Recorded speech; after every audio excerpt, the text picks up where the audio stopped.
Hello दोस्तों, okay job के online platform में आप सभी लोगों का स्वागत है।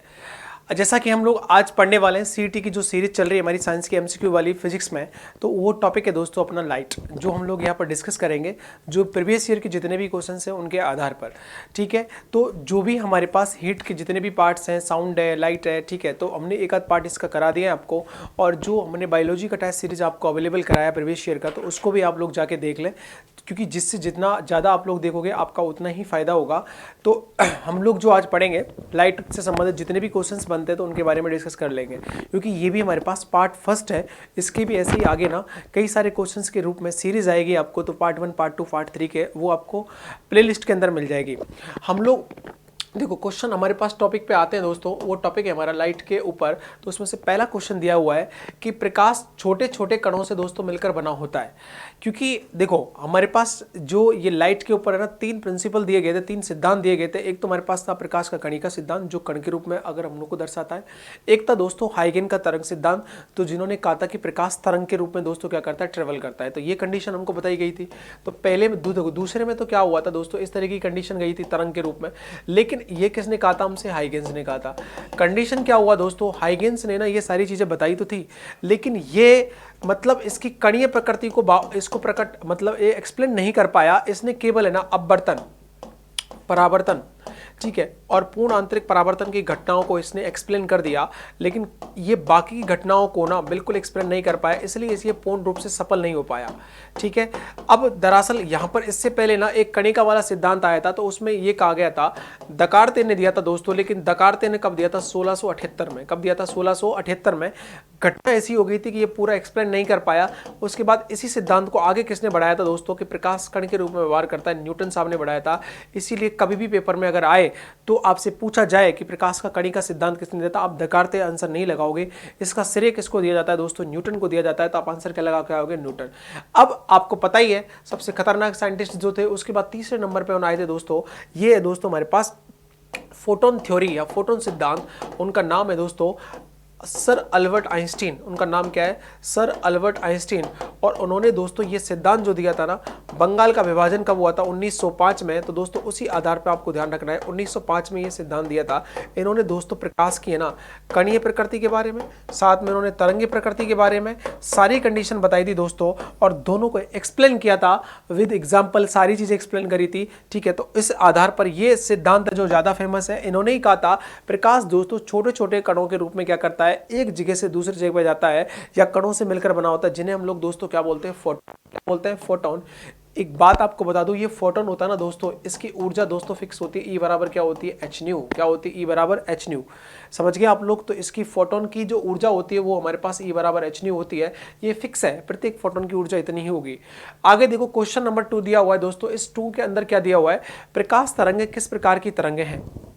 देखो प्रकाश तरंग किस प्रकार की तरंगे, यहां पर अनुप्रस्थ अनुदैर्घ्य दोनों तो हो नहीं सकती, इनमें से ये भी नहीं है। तो ऑप्शन एलिमिनेट करने का सबसे शानदार तरीका ये, कभी आपकी खोपड़ी के फ्यूज उड़ जाए, आप लोग भूल जाओ कि हमें क्या आंसर देना है, तो आप क्या कहोगे, दोनों तो ये होंगी नहीं। ठीक है, अब हम लोग कहेंगे कि ये दोनों इनमें से कोई नहीं है, तो कोई तो है, ऐसा तो है नहीं। तो अब इनमें से ये है या ये है, अब मैं आपको बता देता हूं तरीका। ठीक है, आप अपनी दोस्त से कर रहे हो बात, तो अब सामने खड़ी है वो, तो सामने अगर खड़ी है, कोई लड़का हो सकता है, लड़की हो सकती है, तो आप बात करोगे तो माउथ से क्या जाती है, साउंड जाती है ना। साउंड दोस्तों एक सीधी रेखा में गति कर रही है, तो साउंड अगर चलती है तो माध्यम के कण और ध्वनि की जो तरंग है वो एक ही दिशा में गति करते हैं। तो ऐसी तरंगें कौन सी होती है दोस्तों, माध्यम के कण और जो माध्यम जो हमारे पास तरंगे है वो एक ही दिशा में गति करते, तो वो होती है दोस्तों अनुदैर्घ्य। वो किस में संभव है, ध्वनि तरंगों में। किस में संभव है, ध्वनि तरंगों में। अगर हमारी खोपड़ी के ऊपर क्या होता है, सूरज। क्या होता है, सूरज। ऊपर से सीधी हमारी खोपड़ी पे लाइट आती है, इसका मतलब क्या होता है, ऊपर से लाइट आएगी तो वो कैसे आ रही है, 90 डिग्री पे आ रही है। कैसे आ रही है, 90 डिग्री पे। तो ऐसे ही कहा जाता है कि माध्यम के जो कण है दोस्तों, वो इस तरंग संचरण की दिशा के कैसे गति करते हैं दोस्तों, लंबवत, इस तरीके से। ठीक है, तो उस केस को हम लोग क्या कहेंगे दोस्तों, अनुप्रस्थ तरंगे कहते हैं। इसलिए कहा जाता है दोस्तों प्रकाश तरंगे किस कैटेगरी में आती है, अनुप्रस्थ तरंगों में आती है। ठीक है, ये इंपॉर्टेंट क्वेश्चन है। आगे देखो नेक्स्ट क्वेश्चन की बात करेंगे। क्वेश्चन नंबर दोस्तों क्या दिया हुआ है, थर्ड दिया हुआ है। थर्ड की बात करें हम लोग कि प्रकाश के विद्युत चुम्बकीय स्वरूप को किसने खोजा था। अब आपके दिमाग में ये आ रहा होगा, क्योंकि देखो प्रकाश की मैं अगर बात करूं दोस्तों, प्रकाश तरंगों को माध्यम की आवश्यकता नहीं होती है, ठीक है, माध्यम की आवश्यकता नहीं होती है। क्यों नहीं होती दोस्तों, ये किस तरंगों का भाग होती है दोस्तों, विद्युत चुम्बकीय तरंगों का। किसका भाग होती है, मैंने आपको पूरा एक डायग्राम बनाया था, उसके अंदर स्पेक्ट्रम पढ़ाया था पूरा, विद्युत चुम्बकीय तरंगों का दोस्तों क्या होती है, भाग होती है। ऐसा क्यों, देखो अब मैं आपको एक फिगर आउट या बना देता हूं। इस तरीके से दोस्तों ये चलता है ऐसे करके, प्रकाश एक तो ऐसे चलता है दोस्तों इस तरीके से, ठीक है। अगर मैं अब आपको यहाँ एक बात और बताऊं कि एक फिगर हम लोग किस तरीके का ले लेते हैं, यहाँ पर इस तरीके का लेते हैं। एक कैसे चलता है दोस्तों, देखो एक कैसे चलता है, इसके लंबवत इस तरीके से चलेगा ऐसे करके, ठीक है, ये हमारे पास हो जाएगा ऐसे करके। तो एक दोस्तों ये जो हमने ना इस तरीके का लिया है, एक तो मेरे पास इस तरीके का हो गया और एक मेरे पास किस तरीके का हो गया, ऐसे हो गया। तो दोस्तों ये जो है ना, एक तो दिखाता है दोस्तों विद्युत क्षेत्र, एक कौन सा दिखाता है, विद्युत क्षेत्र, और दूसरा क्या दिखाता है दोस्तों, मान के चलो ग्रीन जो है ना, हरा, ये दिखा रहा है हमारे पास, ये सॉरी ब्लू, और हमारे पास रेड क्या दिखा रहा है दोस्तों, ये दिखा रहा है चुंबकीय क्षेत्र। क्या दिखा रहा है, चुंबकीय क्षेत्र। सवाल हमसे क्या पूछा गया है, सवाल पूछा गया है कि प्रकाश चुंबकीय क्षेत्र के गुणों को दर्शाता है। ये हमको किसने कहा था, ये हमको कहा था दोस्तों मैक्सवेल ने। किसने कहा था, मैक्सवेल ने कहा था। तो आप करेक्ट आंसर में आप लोगों का जो पूछा गया है, तो आप साइंटिस्ट का नाम लगा सकते हो, तो वो आंसर क्या आएगा दोस्तों हमारे पास, option number C, that is correct answer, Maxwell. अब इसमें देखो और ऑप्शन में क्या दिया, क्वेश्चन नंबर जो दिया गया है दोस्तों, इसको देखो। क्वेश्चन नंबर है हमारे पास दोस्तों, किसने सर्वप्रथम दिखलाया कि प्रकाश तरंगों में विवर्तन होता है। यार ये मैंने आपको कितनी बार बताया था कि झरोके से लाइट को आना, झरोके से आप चीजों को देखते हो, तो आप देखते हो कि हमारे घर में क्या लगा हुआ है दोस्तों, एक झरोका है, झरोके को क्या बोलते हैं, द्वारक। यहां से लाइट आ रही है तो ये ऐसे करके जाती है, ठीक है, इससे निकलती है ऐसे करके, तो अंदर से ये द्वारक है, तो द्वारक से ये हमारे पास लाइट आएगी, तो वो क्या हो जाएगा, फैल जाएगा। तो रोशनदान से हमारे घर में जो लाइट आना, या आपको दूसरी भाषा में बोलूं कि प्रकाश की किरणों का क्या हो जाना, मुड़ जाना, किसी सतह से टकराकर क्या हो जाना, मुड़ जाना, ठीक है, तो वो क्या कहलाता है, विवर्तन। और विवर्तन की जो डिस्कवरी करी थी दोस्तों, किसने करी थी, ग्रेमाल्डी ने। किसने करी थी, ग्रेमाल्डी ने। ये पेपर में 3-4 बार तो मैंने आपको बताऊं, जो मैं कराया था सॉल्यूशन तब मैंने दिखाया था, लेकिन अब ये ना फिर वापस से मैं आपको फिर इस क्वेश्चन को करा रहा हूं, तो इसको अपने दिमाग में सेट कर लो क्वेश्चन को, ठीक है। नेक्स्ट देखो, प्रकाश विद्युत प्रभाव का प्रतिपादन किसने किया था, ये किसने किया था, आइंस्टीन ने। किसने किया था, सर अल्बर्ट आइंस्टीन ने। मैंने कहा था ना, जो फोटो इलेक्ट्रिक इफेक्ट है, ठीक है, फोटो इलेक्ट्रिक इफेक्ट है, जिसने मैंने आपको कहा कि इसने जो सिद्धांत दिया था फोटोन का, वो कब दिया था, 1905 में। इसने दोस्तों दोनों सिद्धांतों को समझाया था। एक तो कौन सा था, क्रॉम्पटन प्रभाव, उसको भी इसने एक्सप्लेन किया था, और साथ में दोस्तों क्या है, प्रकाश विद्युत प्रभाव को भी इसने क्या किया था दोस्तों, एक्सप्लेन किया था। तो वो भी आपको ध्यान रखना है, तो ये आपकी जानकारी में आपको ध्यान होना चाहिए। तो ये हमारे पास है। आगे देखो क्वेश्चन क्या है, 6 है। 6 में क्या कहा गया, देखो, किसी अवरोध की किनारों से प्रकाश का मुड़ जाना क्या कहलाता है।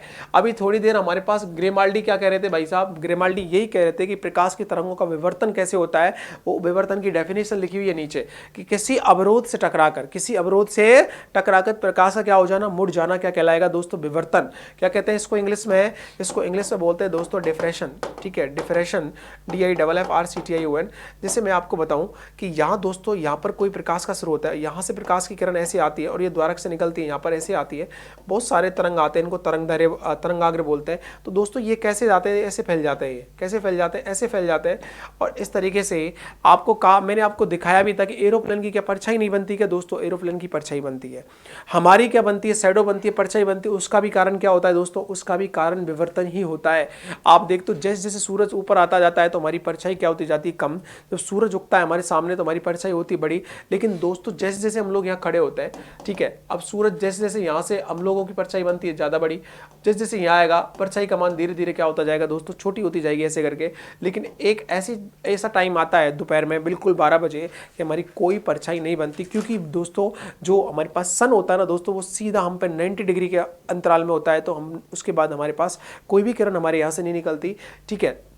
ये हमारे पास हो गया, क्योंकि दोस्तों इसमें ना देखो, ये तो हमारे पास क्या रहा दोस्तों, ये तो है द्वारक। ये क्या है, द्वारक।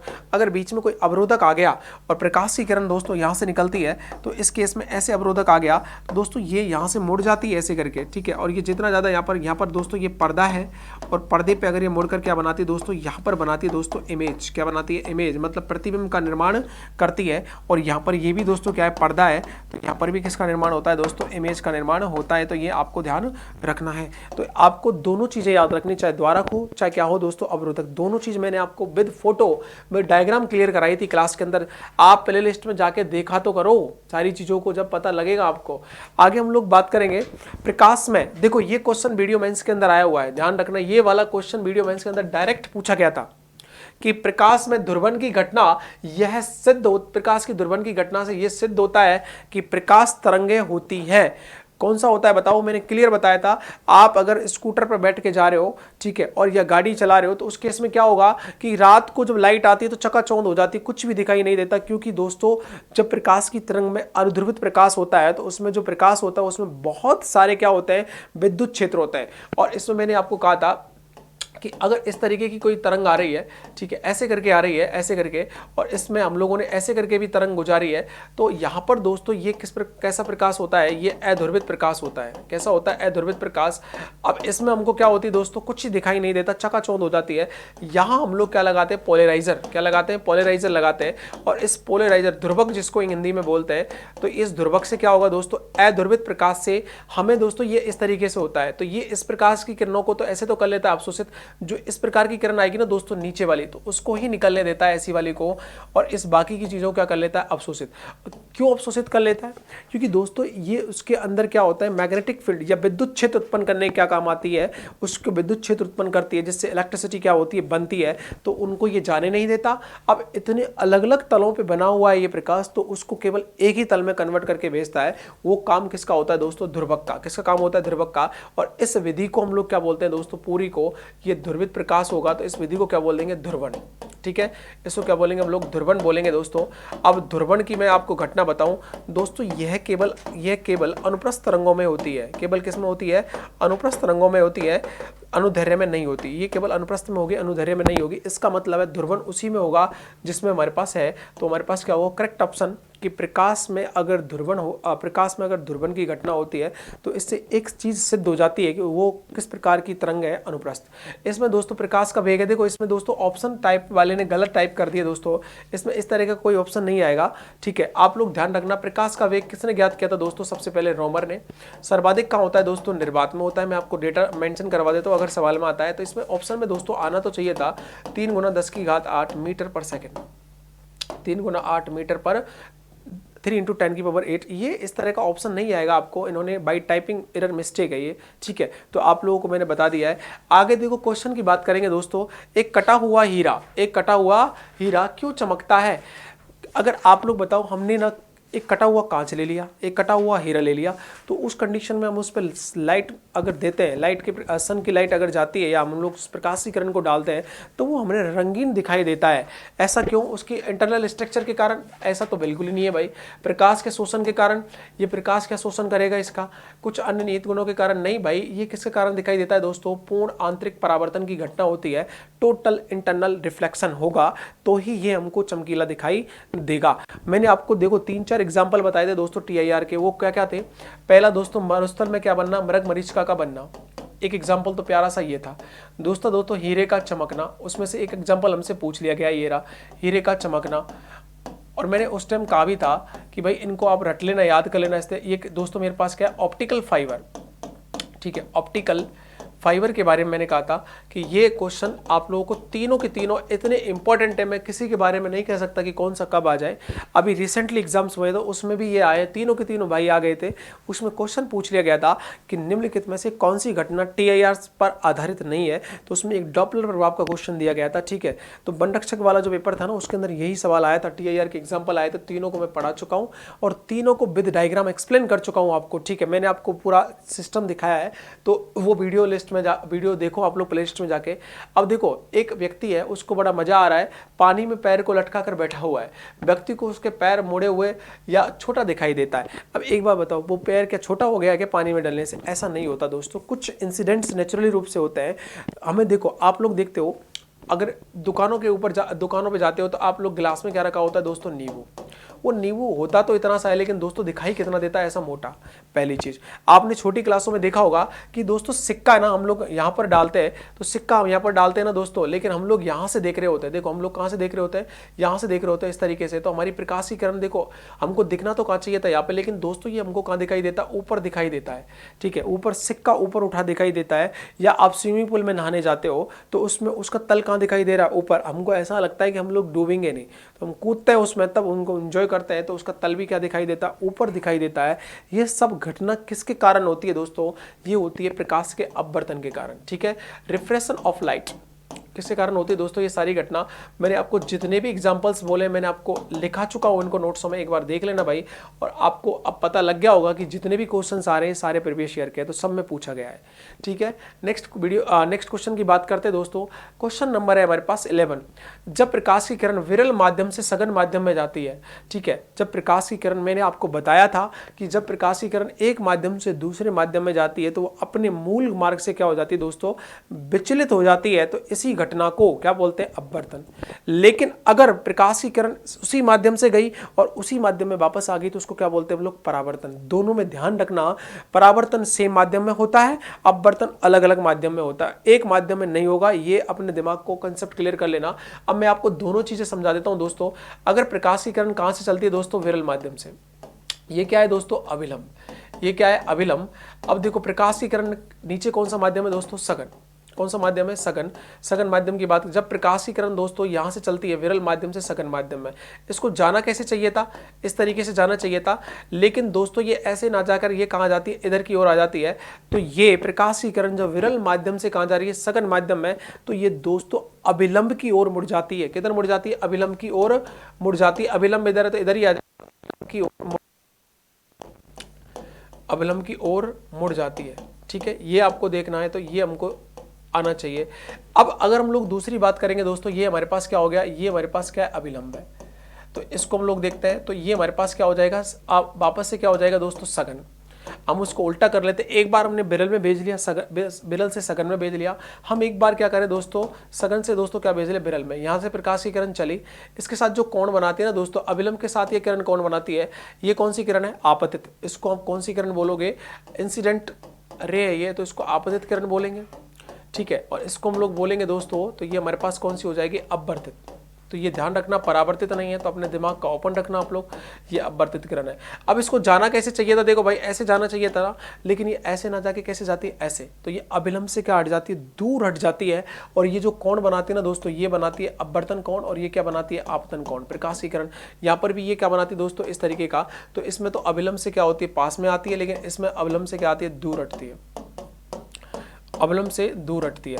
तो ये घटना हो गई हमारे पास यहाँ पे। पूछा क्या है, बिरल से सघन। पूछा क्या है, बिरल से सघन पूछा है। बिरल से सघन में आई है तो पास में आई है।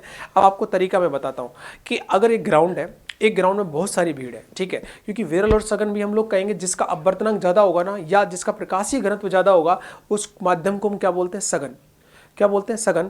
और जिसका अपवर्तनांक ज्यादा है तो आधार पे बोलो वो होगा सघन। या जिसका प्रकाशीय घनत्व क्या है, कम, उसका अपवर्तनांक भी क्या होगा, कम, तो उस माध्यम को क्या बोलेंगे, विरल। अब जैसे एक ग्राउंड है, उसमें बहुत ज्यादा लोग हैं, तो उसमें से निकलना भारी है ना, इसका मतलब उसमें सघनता क्या है, सांद्रता क्या है, ज्यादा, तो ऐसे माध्यम को क्या बोलेंगे, सघन। लेकिन दोस्तों एक ग्राउंड में बहुत ही कम भीड़ है, तो उसमें से इजी गोइंग करके निकल जाएंगे, तो उस माध्यम को क्या बोलेंगे हम लोग, विरल। तो अब देखो हम लोग खाली जगह से भीड़ में आ रहे हैं, तो दूर तो जाएंगे ही नहीं, तो अभिलंब की ओर ही आ जाएंगे। तो इसलिए इसमें घटना कौन सी हो गई, अभिलंब के पास वाली। सघन से, भीड़ से हम दूर जाएंगे, भीड़ से खुले में जाएंगे तो हम गाड़ी की रेस बढ़ा देंगे, तो बहुत तेजी से जाएंगे तो दूर हट जाएगी, अभिलंब से क्या हट जाएगी, दूर। अब हमसे देखो, जब प्रकाश की किरण कहां जा रही है, विरल माध्यम से कहां जा रही है दोस्तों, सघन माध्यम में। तो विरल से साफ मतलब भीड़ मतलब खुले स्थान से कहां जा रही है, भीड़ में, तो अभिलंब की ओर आ जाएगी। तो देखो अभिलंब की ओर झुक जाती है, तो ऑप्शन नंबर मेरे पास क्या हो जाएगा दोस्तों, हमारे पास बी होगा। ये सारे क्वेश्चन अपने नोट से आ रहे हैं, आप लोग मिलान कर सकते हो दोस्तों एक एक क्वेश्चन का। देखो पूर्ण आंतरिक परावर्तन कब होता है, अब बताओ TIR कब होगा पूर्ण आंतरिक परावर्तन। मैंने कहा पहली कंडीशन आपको लिखवाई थी, प्रकाश की किरण को कहां से कहां जाना चाहिए दोस्तों, प्रकाश की किरण कहां से कहां जाएगी, सघन माध्यम से कहां जाएगी दोस्तों, विरल माध्यम में, पहली कंडीशन, ठीक है। और दूसरी कंडीशन कहां जाएगी, प्रकाश की किरण सघन माध्यम से विरल में जाएगी। और जो क्रांतिक कोण होता है, क्रांतिक कोण की कंडीशन बताओ, जब प्रकाश की किरण सघन माध्यम से कहाँ जाती है दोस्तों, विरल माध्यम में। तो यहाँ पर हम लोग देख रहे हैं कि सघन माध्यम से कहाँ जा रही है, विरल माध्यम में। तो एक प्रकाश की किरण यहाँ से चलती है तो उसके अभिलंब के साथ बनाया गया वो कोण जिस पर अपवर्तन कोण कितना होता है दोस्तों, 90 डिग्री के होता है। तो आपतन कोण के इस मान को क्या बोलते हैं हम लोग, क्रिटिकल एंगल, दैट इज हम लोग क्या रखेंगे दोस्तों, क्रांतिक कोण। अब यहाँ पे जो घटना होगी ना दोस्तों, मान के चलो ये वाली जो घटना है, हमने यहाँ पर इसको क्या ले रखा था दोस्तों, ये क्रांतिक कोण है, ये आईसी।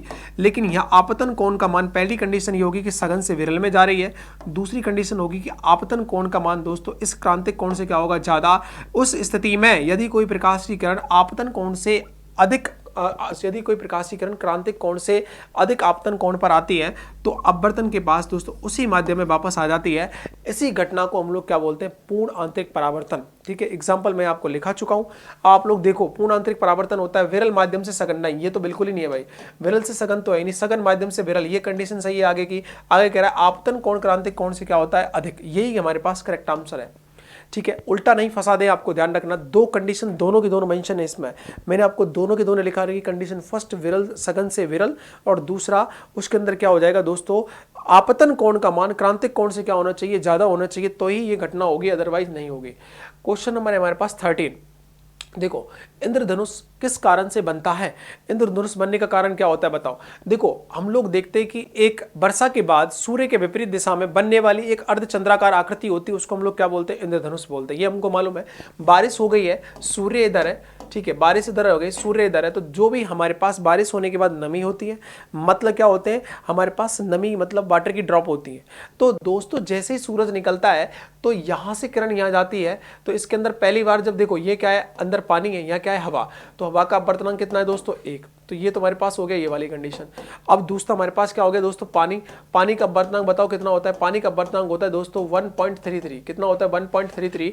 और मैंने कहा था आपसे कि जिसका अपवर्तनांक ज्यादा होगा वही क्या होगा, सघन, और जिसका अपवर्तनांक होगा वो क्या होगा, कम। तो ये कौन सा माध्यम हो गया, विरल। अंदर की बात कैसी हो गई यहाँ पे, हमारे यहाँ पर कौन सा हो जाएगा दोस्तों, सघन।